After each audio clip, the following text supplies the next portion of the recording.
tapered snake here. Roll it out.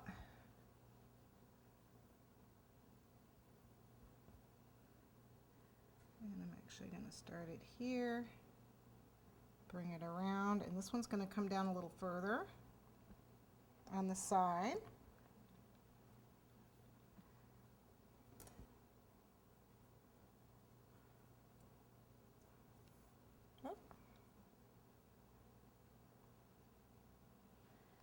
And curl around.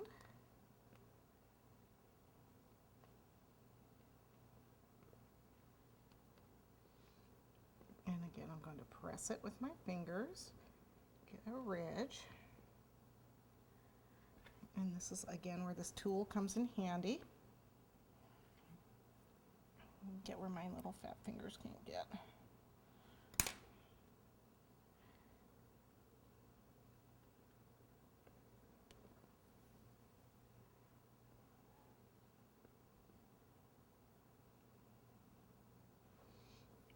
Okay.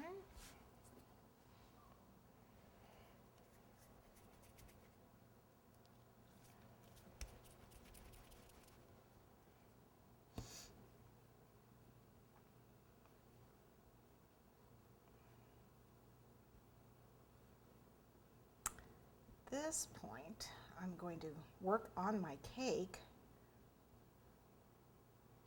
I want this to be against. Notice I'm a little bit fatter than I was before. Pinch it here so you can see it. See, I'm making kind of a ridge, and then I smooth it out. Pinch it and smooth it. So it's angled down here. I'm going to go on the cake, just like that.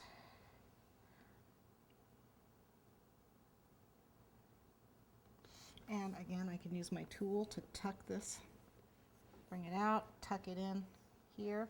The idea is that you don't want them too thin and you don't want them too close together, because what I'm going to do is I'm actually going to overlay this entire thing with fondant, and I want to be able to get these ridges so that you can see them. So that's why you don't want them too close together. You kind of want to accentuate the form, because once it has a layer of fondant on it, it might, you know, it might mask it so you can't see it so well.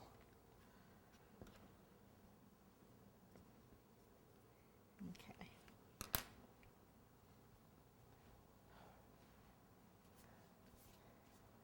Now actually, I mean, if you're really good, you can use Rice Krispies Treats to try and model. You can roll it into a bit of a snake, but I just found the fondant to be easier.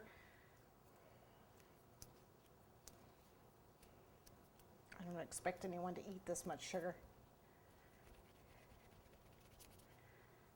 Okay. So I need an even bigger one now.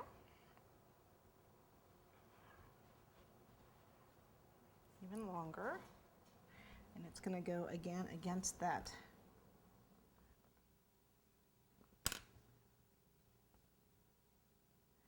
Against the Rice Krispie treat at the top.